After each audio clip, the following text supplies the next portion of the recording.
While this portion of the kind of rehabilitation program, the little training to make up for the lack of, strengths and basically what they need to be in order to actually be a successful hero. Even though this little section of dealing with a bunch of kids was rather short, I have to say over a couple of episodes, it left a pretty positive impression on me, especially seen by how this first half of the episode was pretty much just a kind of show and tell on what each character has in terms of an ability, and I love how they really break down just how scary of a future it almost is for society, especially with kids in a world where you basically pass down powers, which almost kind of felt like meta commentary about how kind of the generations evolve, and it feels like with each generation, kind of children get more and more crazy and out of control, and I just thought it was a really interesting episode overall. I never really thought about it before this episode, but the idea that basically DNA can pass down either your own quirk or potentially like something surrounding your quirk or mix and match to create a new quirk, I like how instead of just saying like, when you pass down these powers, everything's gonna be okay. No, eventually it could get to the point where kids have an ability that could be on All Might's level at age 4, which would just kill them. I mean, look at someone like Deku, right? Like, 20% power at this point in time is as much as he can use with his ability. Imagine if he had that ability when he was like 3 years old, he would just launch an attack and kill himself. You can obviously make like jokes and be like, oh, it'd be kind of funny to see a kid with like All Might's ability at like such young age, but then when you really take into consideration how dangerous it'd be, you kind of stop and think like, holy shit, the future is actually kind of scary for these kids. And I love how like you have basically people in the audience just being like, wow, when I was their age, I couldn't even do anything like that. And it's actually a pretty frightening experience. I mean, just watching them who are basically kind of taunting how they're stronger than heroes. And when they first started saying that last week, it was definitely arrogance, and it still was arrogance, but I can't deny that they definitely have abilities that probably will be pretty impressive in the near future. When you basically grow up watching just TV and things like that, and all across the news you have the adults basically apologizing for all of their mistakes, and you're basically already ahead of where they were when they were your age, it's understandable why kids would get so egotistical and pretty much push back against society and the grown-ups saying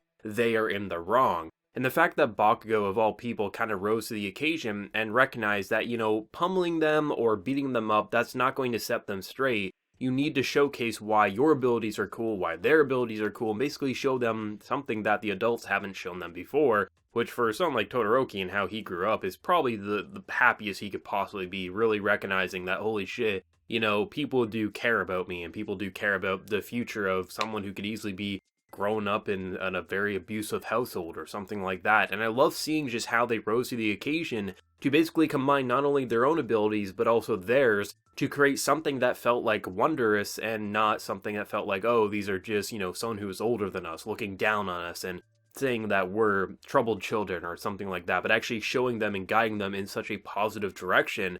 And I mean, last week I thought was great. I thought we were going to have a pretty fun episode, but I wasn't expecting something exactly like this. And to see the level of power these kids have, like one kid has like a cannon tongue, and then you just see so many other things just mixing and matching, and you're just looking and you're like, damn, kids these days are absolutely insane. And I mean, I'm just so happy to see that someone closer to their own age were able to kind of connect with them on that personal level, not feel like the grown-ups who are, ruining the world in their eyes, but rather saying, for only being a few years older than us, they're so much more strong. Maybe we were being a little arrogant and they didn't put us down in the process.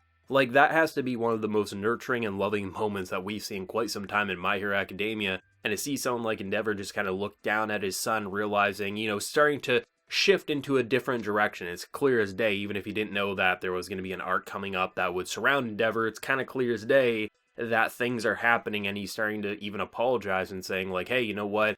I'm going to be someone who you can be proud of. Like, obviously, like, this little moment, if it was in any other author's hands, that would be like a redemption, right? He's like, my bad, I was kind of an asshole, and then they'd hug and make up. But no, My Hero Academia isn't a one-trick pony. It sets in motion being like, okay, something emotional is happening, something that's going to be complex is going to happen, and I love that, especially because, for having All Might and Endeavor in the audience, pretty much they were useless in terms of what was happening here, but that was the entire point, that they were just bystanders, and that this was the students' time to shine, to show why they deserve a hero license and why they're going to work their hardest to overcome their shortcomings. And to have them both just kind of look in the audience and see that they too have their own issues and how Endeavor is really pushing forward into trying to become someone who's actually worthy of the title that he now holds. I mean, originally he wanted to defeat All Might. He wanted to become stronger than All Might, but he just kind of reluctantly became the number one hero because of his own failures and how All Might fell from grace, right? Like, that's pretty much the biggest insult for someone like him,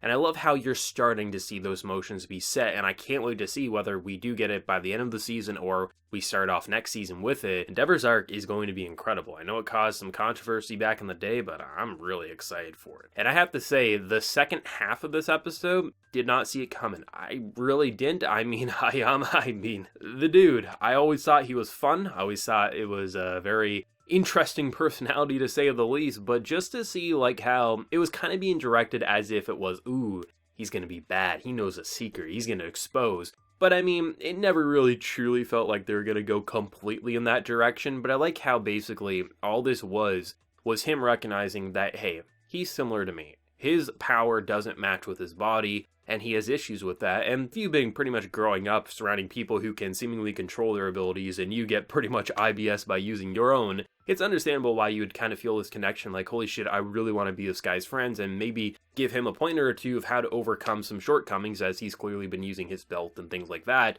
to overcome his own, like, naval laser ability and things like that. It was a very weird and kind of, like, funny and creepy kind of mixed and match all in one, but I have to say, I thought it was a really good kind of, like, extra point to the episode, because the first half, it kind of felt like, even though that was more of like training in children and things like that, the second half was also still just students learning in a classroom, struggling and kind of goofing off and things like that. In a lot of ways, like the same tone and idea of what they're going for, just applied to a slightly different direction instead of characters.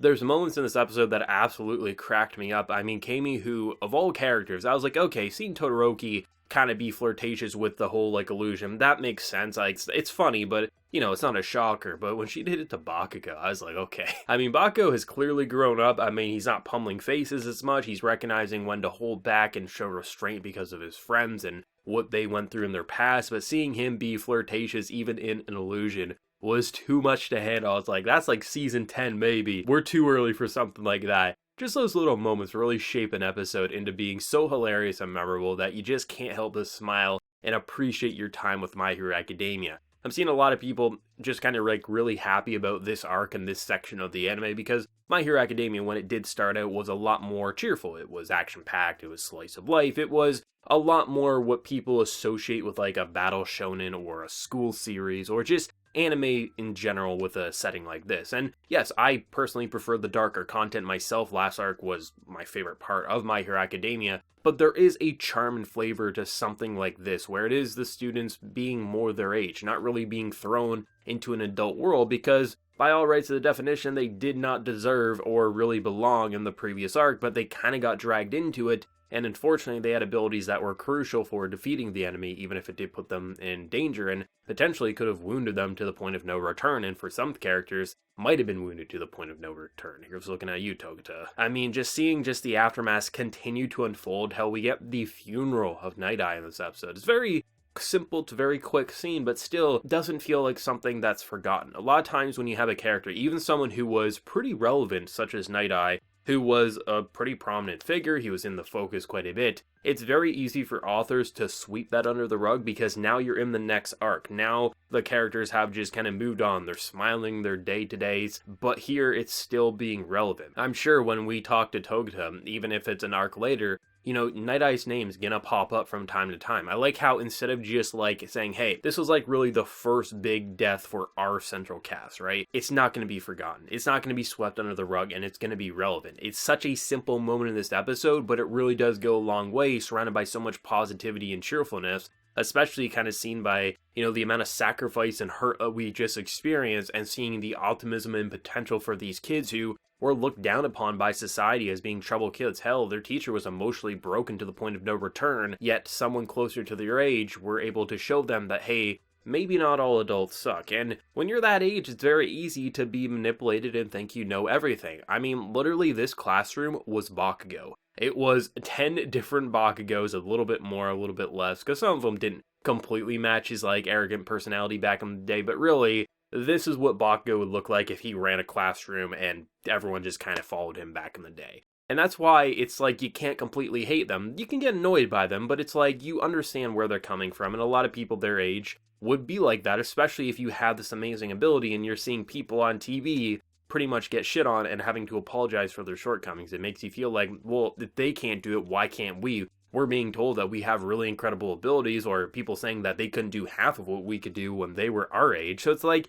you just completely understand it, and as someone who has no love for children, this episode just made me very sympathetic, being like, wow, I feel bad for them, and I'm really glad to see the direction they're going in order to mend their hearts. It's a little moment, honestly, for 10 minutes of just kind of having show and tell. It's really what it was. It was show and tell, and like the ice bridge and things like that, the fire around it. It was just a really beautiful sequence, and seeing how the characters are once again training to kind of overcome whatever issues they currently have. We have Red Riot basically trying to get stronger, but, not being able to train with probably the people he should be training with, because if you want to be able to deal with punches coming your way, you really want something like Deku giving you like 10% of one for all or something like that to really make sure you can handle the next punch. But it is nice. It's nice to see those like moments where just so many little things from the last arc are still being brought up and mentioned in very subtle or sometimes very noticeable ways. And it just lets My Hero Academia feel like something that isn't an arc by arc basis where a lot of shows are, where it is like, okay, this is a big arc, and then, okay, what am I going to do for my next arc? I'm not even going to reference or showcase what characters experienced in the previous arc and then implement it in this new one. Here, My Hero Academia is absolutely doing it, and it's why I keep saying it's not just some random shonen of the season,